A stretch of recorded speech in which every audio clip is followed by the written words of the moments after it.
ਲੂ ਸਵੇਰੇ ਸੁੱਤਾ ਉੱਠਿਆ ਤਾਂ ਚਿੜੀਆਂ ਚੁਰਕਣ ਲੱਗ ਪਈਆਂ ਹੋਈਆਂ ਸਾਂ ਤੇ ਧੁੱਪ ਮਮਟੀਓਂ ਲੱਥ ਆਈ ਸੀ। ਚਿਰ ਹੋ ਗਿਆ ਅੱਜ ਦਫ਼ਤਰੋਂ। ਇਹ ਸੋਚ ਕੇ ਮੈਂ ਝੱਟ ਤਾਰ ਤੋਂ ਤੌਲੀਆ ਫੜ ਕੇ ਖੁਰੇ 'ਚ ਵੜ ਗਿਆ। ਸ਼ੀਸ਼ੇ ਅੱਗੇ ਮੂੰਹ ਤੇ ਹੱਥ ਫੇਰਿਆ। ਦਾੜੀ ਦੇ ਵਾਲ ਕੰਡਿਆਂ ਵਾਂਗੂ ਚੁੱਭੇ, ਪਰ ਸ਼ੇਵ ਕਰਨ ਦਾ ਵੇਲਾ ਨਹੀਂ ਸੀ। ਜ਼ਰੀਨਾ ਤਿੰਨਾਂ ਬਾਲਾਂ ਨੂੰ ਲੈ ਕੇ ਕੱਲ ਦੀ ਪੇਕੇ ਗਈ ਹੋਈ ਸੀ। ਮੈਂ ਆਪ ਹੀ ਉਹਨੂੰ ਗੱਡੀ ਤੇ ਬਿਠਾ ਕੇ ਆਇਆ ਸਾਂ।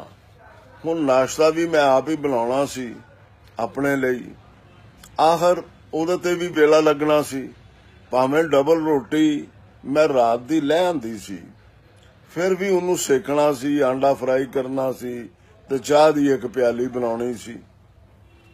ਕੰਮ ਕੋਈ ਲੰਮਾ ਚੌੜਾ ਤਾਂ ਨਹੀਂ ਸੀ, ਪਰ ਤੁਸੀਂ ਇਤਫਾਕ ਕਰੋਗੇ ਕਿ ਇਹ ਕੰਮ ਵੀ ਜੇ ਜ਼ਨਾਨੀਆਂ ਹੀ ਕਰਨ ਤਾਂ ਛੇਤੀ ਹੁੰਦਾ ਹੈ। ਬੰਦਿਆਂ ਨੂੰ ਕਰਨਾ ਪੈ ਜਾਵੇ ਤਾਂ ਉਹ ਇਹਨੂੰ ਵੀ ਪਹਾੜ ਬਣਾ ਦਿੰਦੇ ਨੇ ਤੇ ਮਿੰਟਾਂ ਦਾ ਕੰਮ ਘੰਟਿਆਂ 'ਚ ਕਰਕੇ 5 ਮਾਰ ਬਣਦੇ ਨਹੀਂ ਥੱਕਦੇ। ਸੋਚਿਆ ਇੱਕ ਦਿਨ ਦੀ ਸ਼ੇਵ ਨਾਲ ਕੁਝ ਨਹੀਂ ਹੋਣ ਲੱਗਾ। ਕੌਲ ਹੀ ਰਵੇਗੀ ਸਾਰਾ ਦਿਨ, ਫਿਰ ਕਿਹੜੀ ਗੱਲ ਹੈ। ਭਲਕੇ ਵੇਲੇ ਸਿਰ ਉੱਠ ਪਵਾਂਗਾ। ਇਸ ਵੇਲੇ ਦੰਦਾਂ ਉੱਤੇ ਬੁਰਸ਼ ਹੀ ਕਰ ਲੈਣਾ ਛੇਤੀ ਨਾਲ। ਮੁੱਕੀ ਹੋਈ ਟਿਊਬ ਵਿੱਚੋਂ ਕੋਟਨ ਅੱਪ ਕੇ ਥੋੜਾ ਜਿਹਾ ਸਿੱਥਾ ਕੱਢ ਕੇ ਬੁਰਸ਼ ਉੱਤੇ ਲਾਇਆ ਤੇ ਛੇਤੀ ਛੇਤੀ ਦੰਦ ਕੂਚਣ ਲੱਗ ਪਿਆ। ਨਾਲ ਹੀ ਕੇਤਲੀ ਵਿੱਚ ਪਾਣੀ ਪਾ ਕੇ ਚੁੱਲ੍ਹੇ ਉੱਤੇ ਵੀ ਰੱਖ ਆਇਆ। ਮੇਰੇ ਮੂੰਹ ਹੱਥ ਧੋ ਕੇ ਆਉਂਦਿਆਂ ਤੀਕਰ ਪਾਣੀ ਬੁੜਕਣ ਲੱਗ ਪਿਆ ਸੀ। ਉਹਨੂੰ ਛੇਤੀ ਨਾਲ ਚਣਕ 'ਚ ਪਾ ਕੇ ਉੱਤੇ ਟਿਕੋਜ਼ੀ ਦੇ ਦਿੱਤੀ ਤੇ ਤਵੇ ਉੱਤੇ ਘਿਓ ਸੁੱਟ ਕੇ ਆਂਡਾ ਫਰਾਈ ਕਰਨ ਲੱਗ ਪਿਆ।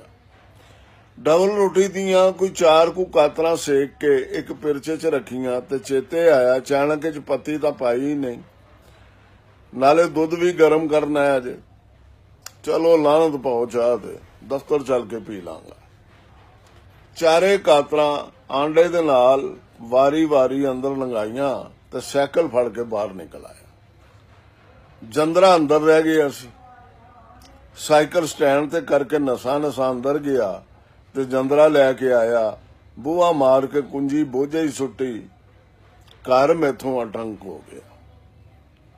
ਦਫ਼ਤਰ ਨੂੰ ਜਾਂਦਾ ਉਹ ਰਾਹ ਜਿਹਦੇ ਤੇ ਪਿਛਲੇ 15 ਵਰ੍ਹਿਆਂ ਤੋਂ ਰੋਜ਼ ਦਿਹਾੜੀ ਆ ਜਾ ਰਿਹਾ ਸਾਂ, ਮੇਰੇ ਸਾਈਕਲ ਦੇ ਟਾਇਰਾਂ ਨਾਲ ਹੌਲੀ ਹੌਲੀ ਪਿਛਾਂ ਤਿਲਕਦਾ ਜਾ ਰਿਹਾ ਸੀ ਤੇ ਮੈਂ ਬੜਾ ਸਵਾਦ ਲੈ ਕੇ ਪੈਡਲ ਮਾਰਦਾ ਟੁਰਿਆ ਜਾਂਦਾ ਪਿਆ ਸਾਂ।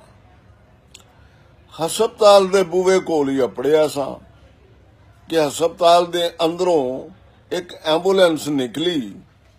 ਮੱਥੇ ਉੱਤੇ ਲਾਲ ਬੱਤੀ ਜਗਾਂਦੀ ਬੁਝਾਂਦੀ ਤੇ ਅਸਲੋਂ ਮੇਰੇ ਅੱਗੇ ਆ ਗਈ। ਅਚਨਚੇਤ ਮੇਰੇ ਹੱਥੋਂ ਸਾਈਕਲ ਦਾ ਹੈਂਡਲ ਇੱਕ ਪਾਸੇ ਮੁੜ ਗਿਆ ਤੇ ਮੈਂ ਮੋਟਰ ਹੇਠਾਂ ਆਉਣ ਦੇ ਡਰ ਤੋਂ ਸਹਿਮਿਆ ਆਪਣੇ ਰੋਜ਼ ਦੇ ਰਾਹੋਂ ਕੁਰਾਏ ਪੈ ਗਿਆ। ਮੇਰੀਆਂ ਅੱਖੀਆਂ ਅੱਗੇ ਅਜੇ ਤੀਕਰ ਐਂਬੂਲੈਂਸ ਦੀ ਰੱਤੀ ਲਾਟ ਚਪਾਕੇ ਪਈ ਮਾਰਦੀ ਸੀ ਤੇ ਮੈਂ ਕਿਸੇ ਹੋਰ ਪਾਸੇ ਨੂੰ ਮੁੜਿਆ ਟੁਰਿਆ ਜਾਂਦਾ ਸੀ। ਹੌਲੀ ਹੌਲੀ ਸੁਰ ਟਿਕਾਣੇ ਹੋਈ ਤਾਂ ਪਤਾ ਲੱਗਾ ਕਣਕ ਮੰਡੀ ਨਿਕਲ ਆਇਆ। ਰੇਹੜੀਆਂ, ਟਰੈਕਟਰਾਂ, ਛੱਟਾਂ ਨਾਲ ਲੱਦੇ ਖੋਤਿਆਂ ਤੇ ਪੈਦਲ ਟੁਰਦੇ ਬੰਦਿਆਂ ਦੀ ਭੀੜ ਵਿੱਚ ਸਾਈਕਲ ਉੱਤੇ ਅੱਗੇ ਨਹੀਂ ਸੀ ਵਧਿਆ ਜਾ ਸਕਦਾ। ਮੈਂ ਥੱਲੇ ਉਤਰ ਪਿਆ ਤੇ ਸਾਈਕਲ ਨੂੰ ਹੈਂਡਲੋਂ ਫੜ ਕੇ ਰੇੜਨ ਲੱਗ ਪਿਆ। ਭੀੜ ਦਾ ਰੋਡ ਅੱਗੇ ਨੂੰ ਹੀ ਧੱਕੀ ਲਈ ਜਾਂਦਾ ਸੀ। ਸੱਜੇ ਖੱਬੇ ਨਿਕਲਣ ਦੀ ਕੋਈ ਗੁੰਜਾਇਸ਼ ਨਜ਼ਰ ਨਹੀਂ ਸੀ ਆਉਂਦੀ। ਸੋਚਿਆ ਜਿੱਥੇ ਕਿਤੇ ਕੋਈ ਖੱਪਾ ਲੱਭਾ ਰੋਡ ਵਿੱਚੋਂ ਨਿਕਲ ਜਾਵਾਂਗਾ। ਅੱਜ ਇੰਜੇ ਹੀ ਟੁਰਿਆ ਰਵਾਂ ਤੇ ਫਿਰ ਖਬਰੇ ਕਿੰਨਾ ਚਿਰ ਕਪਾਪੇ ਖਾਂਦਾ ਸਾਈਕਲ ਟਿਕਦਾ ਟੁਰਿਆ ਗਿਆ। ਅੱਗੇ ਨੂੰ ਵੱਧਦੀ ਭੀੜ ਮੁੱਕ ਗਈ ਸੀ ਜਾਂ ਮੈਂ ਉਹਨੂੰ ਪਿੱਛੇ ਛੱਡ ਆਇਆ ਸਾਂ, ਕੁਝ ਪਤਾ ਨਾ ਲੱਗਾ। ਛੇਤੀ ਨਾਲ ਸਾਈਕਲ ਉੱਤੇ ਚੜਨ ਲੱਗਾ ਤਾਂ ਇੱਕਦਮ ਖਲੋ ਗਿਆ।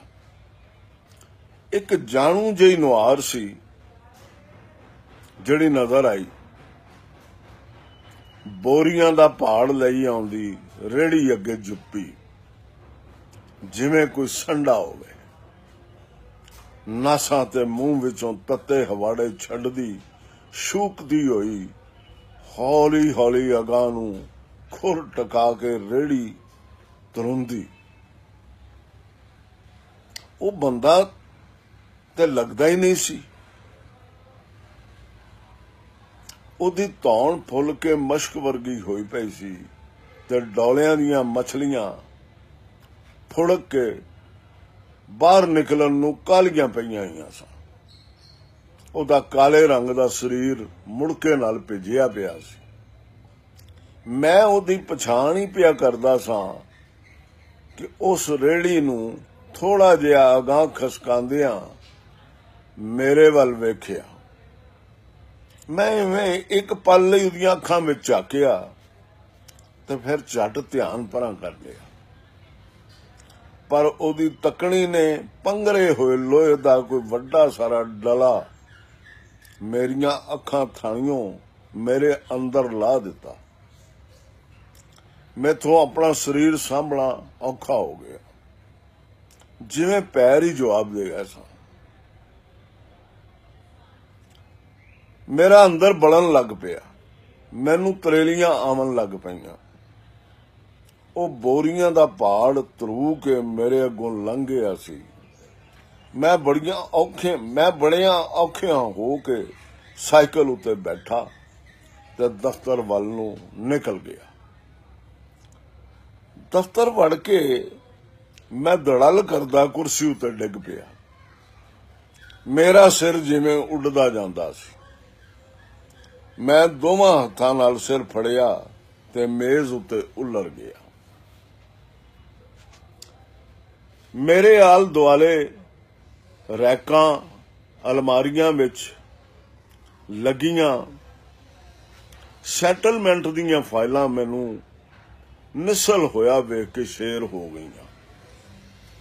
ਪਹਿਲੀ ਵਾਰੀ ਪਤਾ ਲੱਗਾ ਇਹਨਾਂ ਖੱਟੇ ਰੰਗ ਦੇ ਕਾਗਜ਼ਾਂ ਵਾਲੀਆਂ ਫਾਈਲਾਂ ਦੀਆਂ ਜਿੱਬਾਂ ਵੀ ਹੈ ਸਨ, ਗਿੱਠ ਲੰਮੀਆਂ ਜਿੱਬਾਂ, ਜਿਨ੍ਹਾਂ ਨਾਲ ਇਹ ਮੇਰੇ ਬਾਰੇ ਇੱਕ ਦੂਜੀ ਨਾਲ ਗੱਲਾਂ ਕਰ ਕਰਕੇ ਹੱਸਦੀਆਂ ਪਈਆਂ ਸਨ। ਮੈਂ ਆਪਣੇ ਅੱਗੇ ਪਿੱਛੇ ਮੇਜ਼ ਦੀ ਕੰਨੀ ਫੜ ਲਈ, ਕਿਉਂ ਜੋ ਮੈਨੂੰ ਹੁਲਾਰਾ ਜਿਹਾ ਆਉਂਦਾ ਜਾਪਦਾ ਸੀ। ਥੋੜਾ ਸਾਹ ਪਿਆ ਤਾਂ ਅੱਖਾਂ ਖੋਲ ਕੇ ਵੇਖਿਆ, ਇਹਨਾਂ ਫਾਈਲਾਂ ਵਿੱਚੋਂ ਧੂੰ ਪਿਆ ਨਿਕਲਦਾ ਸੀ।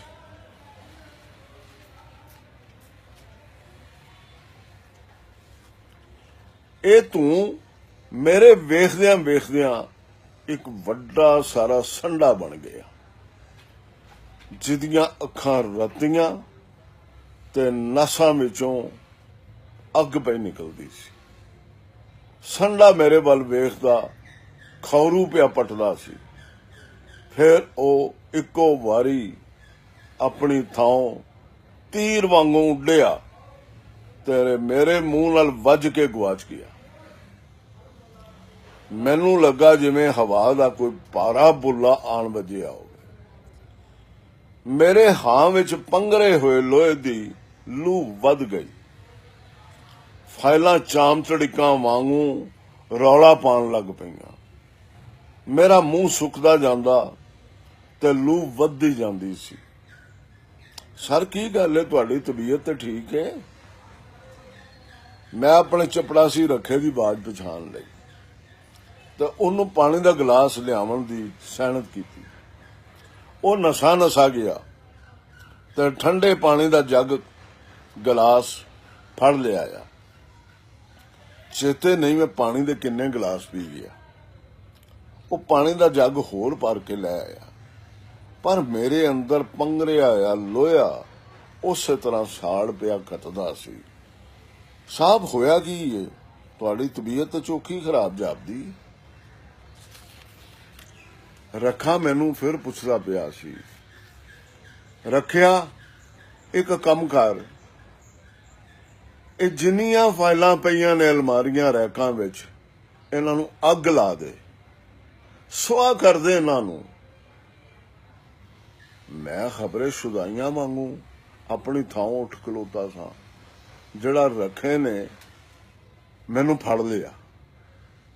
ਸਾਹਬ ਇਹ ਤੇ ਸਰਕਾਰੀ ਰਿਕਾਰਡ ਏ, ਇਹਦੇ ਵਿੱਚੋਂ ਤੇ ਇੱਕ ਕਾਗਜ਼ ਨਹੀਂ ਹਿਲਾਇਆ ਜਾ ਸਕਦਾ। ਤੁਸੀਂ ਅੱਗ ਲਾਉਣ ਦਾ ਪੈ ਆਖਦੇ ਹੋ।